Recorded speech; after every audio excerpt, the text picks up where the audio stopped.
নমস্কার বন্ধুরা, আশা করি আপনারা সবাই অনেক অনেক ভালো আছেন। আর আজকে আপনাদের সামনে নিয়ে আসছি স্যামসাং এর তরফ থেকে স্যামসাং গ্যালাক্সি A34 এই ফোনটা রিভিউ। তো এই ফোনটা নিয়ে যত রকমের প্রশ্ন আছে সকল প্রশ্নের সমাধান নিয়ে আজকে ভিডিওটা। তো চলুন দেখে নেওয়া যাক যে এই ফোনটাতে কি থাকছে এবং আমার পার্সোনাল মতামত কি, এবং এইটা কত টাকা বাজেট সেগমেন্টে লঞ্চ হবে এবং কত তারিখে লঞ্চ হবে। তো এই সকল সম্পর্কে আমি আপনাদের ধারণা দেবো। তো ভিডিওটা অবশ্যই স্কিপ না করে সম্পূর্ণ ভিডিওটা দেখবেন। তো চলুন দেখে নেওয়া যাক এই A34 এই ফোনটাতে কি থাকছে। তো এই ফোনটার ফার্স্টে আমরা বডি ফ্রেম রেট থেকে শুরু করব। এর বডি ফ্রেম রেট হিসেবে থাকছে আপনার 8.1 মিলিমিটারের থিকনেস, এছাড়াও থাকছে আপনার 198 গ্রাম ওজন। এছাড়াও এখানে থাকছে আপনার আপনার কর্নিং গরিলা গ্লাস 5 এর প্রোটেকশন এবং ফ্রন্টে শুধুমাত্র এবং ব্যাক সাইডে Corning gorilla glass plastic frame এবং প্লাস্টিক ব্যাক। এছাড়াও রয়েছে আপনার এখানে ডুয়েল সিম কার্ড স্লট, যেটা ন্যানো সিম কার্ড। এছাড়াও আপনার আর এখানে কিন্তু থাকছে না কোনো ধরনের এসডি কার্ড স্লটেড, তো শুধু দুইটা সিম কার্ড চালাতে পারবেন এখানে। এবং এখানে থাকছে IP67 water and dust resistant, যেটা 1.5 মিটার জলের ভিতর 30 মিনিট রান করতে পারবে এই ফোনটা। তো ওভারঅল কিন্তু ভালো কিছু কনফিগারেশন নিয়ে এই ফোনটা আসতে চলেছে, যেটা আপনার আদার্স ব্র্যান্ডের কিছু কিছু ফ্ল্যাগশিপ ফোনের থেকেও বেস্ট ফোন হতে চলেছে।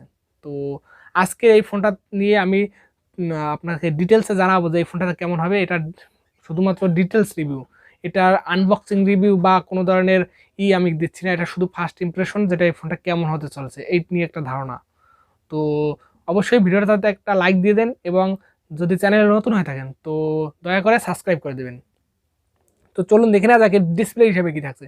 এর ডিসপ্লে হিসেবে থাকছে সুপার AMOLED টাচ স্ক্রিন, যেটা 16M কালারসের, এবং এর সাইজ হিসেবে থাকছে আপনার 6.5 ইঞ্চির একটি ডিসপ্লে, যেটা আপনার 86.3% screen to body ratio supported. এছাড়াও এর ডিসপ্লে রেজুলেশন হিসেবে থাকছে 1080x2400 পিক্সেল এবং 20:9 অ্যাসপেক্ট রেশিওর 405 পিপিআই ডেন্সিটি একটি ডিসপ্লে।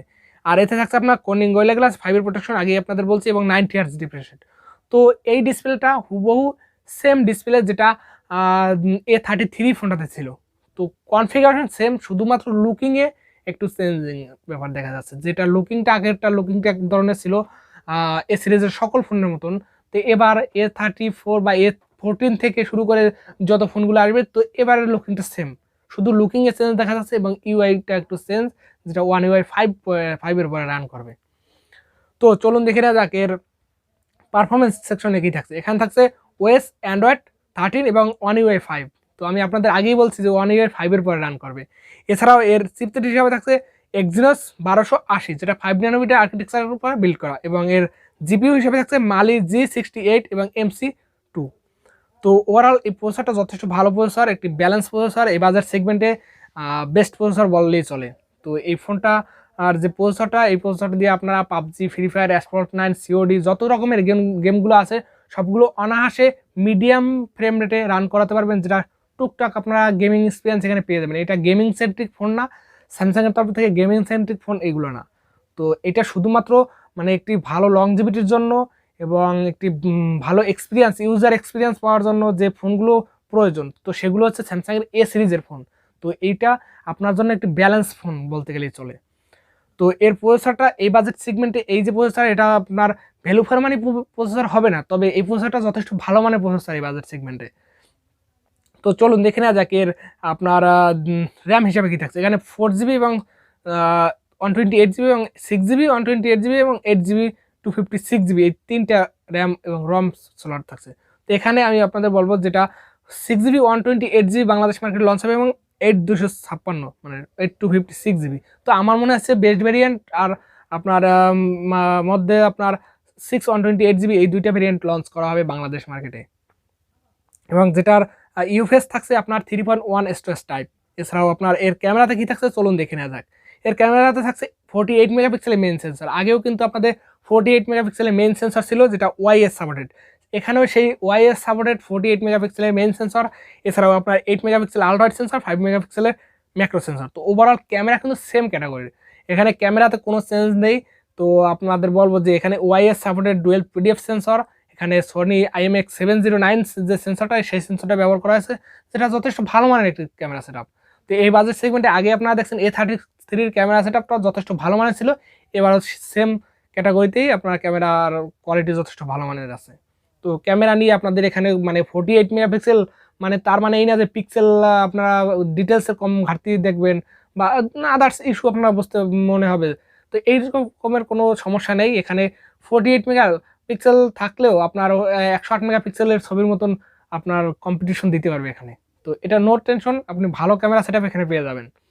এছাড়াও এর সেকেন্ডারি সেন্সর হিসাবে থাকছে 13 মেগাপিক্সেলের একটি মেন সেন্সর, যেটা আপনার ডুয়েল পিডিএফ সেন্সর, এবং এটাও আপনার 2.2 অ্যাপারচারের একটি সেন্সর।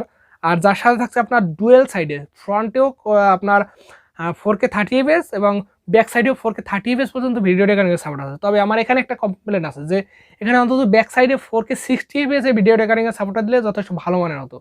তো এটা একটু কোম্পানির কাছে আমার দাবি যে অন্তত 4K 60fps এর ভিডিও রেকর্ডিং এর সাপোর্টটা এখানে দিয়ে দেয়। তো এর চলুন দেখে না যাক এর সাউন্ড হিসেবে কি থাকছে। এখানে থাকছে লাউড স্পিকার, যেটা ডুয়েল স্টোরেজ স্পিকার। এছাড়াও থাকছে আপনার 3mm জ্যাকের সাপোর্টেড, এবং এর কানেক্টিভিটি হিসেবে থাকছে আপনার ব্লুটুথ 5.2 এর সাপোর্টেড, এবং ডুয়েল ব্যান্ডের হটস্পটের সাপোর্টেড, ওয়াইফাই 6 এর সাপোর্টেড, এবং NFC সাপোর্ট আছে, জিপিএস এর সাপোর্ট আছে, এবং FM রেডিও সাপোর্ট থাকছে না, এবং USB type C port OTG supported আছে।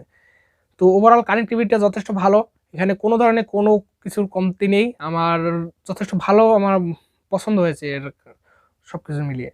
তো চলুন দেখে না যাক এর সেন্সর ফিচার সেন্সর হিসেবে কি থাকছে। এখানে থাকছে আপনার ফিঙ্গারপ্রিন্ট সেন্সর, যেটা under display optical fingerprint sensor. এছাড়াও থাকছে আপনার যত ধরনের sensor, gyroscope sensor, proximity sensor, compass sensor, যত ধরনের সেন্সরগুলো আছে সব সেন্সর এখানে আপনাদের আছে। সেন্সর নিয়ে আপনাদের কোনো টেনশন করতে হবে না। এবং এর ব্যাটারি হিসেবে থাকছে লিথিয়াম পলিমার নন রিমুভেবল একটি 5000 mAh এর ব্যাটারি, আর যার সাথে থাকছে 25 ওয়াট একটি ফাস্ট চার্জার। তো আমার এইখানে একটা কমপ্লেন আছে যে কোম্পানির কাছে অন্তত 25 ওয়াট না দিয়ে 45 ওয়াটের চার্জারটা নিয়ে আসার দরকার ছিল এখানে। অন্তত যে বাজেট সেগমেন্টে এই ফোনটা লঞ্চ করা হবে, বাই দ্য ওয়ে বাজেটটা কিন্তু যথেষ্ট হাই লেভেলের। তো অবশ্যই ভিডিওটা যদি কষ্ট হয় শেষ পর্যন্ত দেখবেন, কারণ এর প্রাইসটা আপনাদের জানা খুবই জরুরি। তো এর 25 ওয়াটের চার্জার দিয়ে এই ফোনটাকে চার্জ করতে প্রায় আপনার 1.5 ঘন্টার মতন সময় লাগবে। তো এই ছিল এর ব্যাটারি চার্জিংয়ের ক্ষেত্রে যেরকম ধারণা পাওয়া গেছে।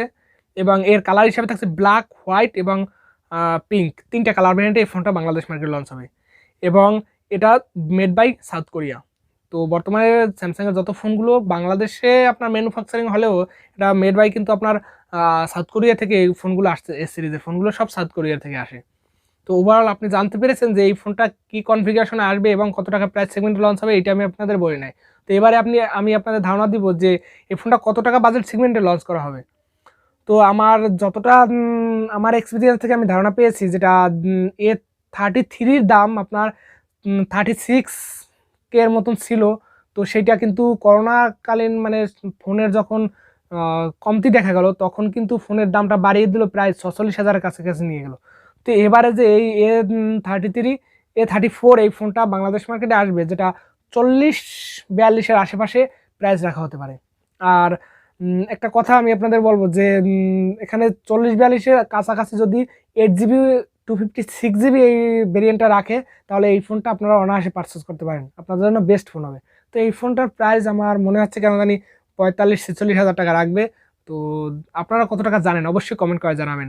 এছাড়াও এই ফোনটার যে ব্যাক সাইডের লুকিং এবং ফ্রন্ট সাইডের লুকিং, আমার ফ্রন্ট সাইডের লুকিংটা একটু ভালো লাগেনি, এবং ব্যাক সাইডের লুকিংটা যথেষ্ট ভালো মানের, এবং আমার কাছে পার্সোনালি ভালো লাগে এরকম ডিজাইনটা। তো এখানে বক্সি টাইপের একটি ডিজাইন দেওয়া হয়েছে, তবে এর যে ফ্রন্ট সাইডে নচ রয়েছে, বাই দ্য ওয়ে এই নচের কারণে কিন্তু আজকাল স্টাইলিশের জগতে কিন্তু আমরা মানে পিছিয়ে পড়তেছি। যে স্যামসাংয়ের এ সিরিজের ফোন, তাতে আমরা নচ দেখতে পাচ্ছি, নক সিকিউরিটিওয়ালা ফোন, মানে সিকিউরিটির দিক দিয়ে শ্রেষ্ঠ ফোন, এখানে কিন্তু আমরা নচ দেখতে পেয়েছি। তো এই নচটা যদি কোম্পানি খুব শীঘ্রই সরিয়ে দিত, তাহলে বা অন্তত A34-এ যদি এখানে নচ না থাকতো, তাহলে কিন্তু বেস্ট ফোন হতো আপনাদের জন্য। তো এছাড়াও এই ফোনটা যে বেস্ট ফোন না, এটা আমি আপনাদের বলবো না। এখানে বেস্ট ফোন অনায়াসে একটি ভালো লংজিভিটির জন্য আপনাদের কাছে সেরা ফোন এটা। তো এই ছিল A34-এর রিভিউ, মানে ডিটেলস রিভিউ। তো আপনাদের কেমন লাগলো অবশ্যই কমেন্ট করে জানাবেন, এবং এই ফোনটা আমার কাছে যথেষ্ট ভালো লেগেছে। যদি কোথাও কোনো ভুল ত্রুটি হয় অবশ্যই ক্ষমা করে দেবেন, এবং নেক্সটে কী নিয়ে ভিডিও দেখতে চান তো অবশ্যই কমেন্ট করে জানাবেন। তো দেখা হচ্ছে নেক্সট ভিডিওতে, সবাই ভালো থাকবেন।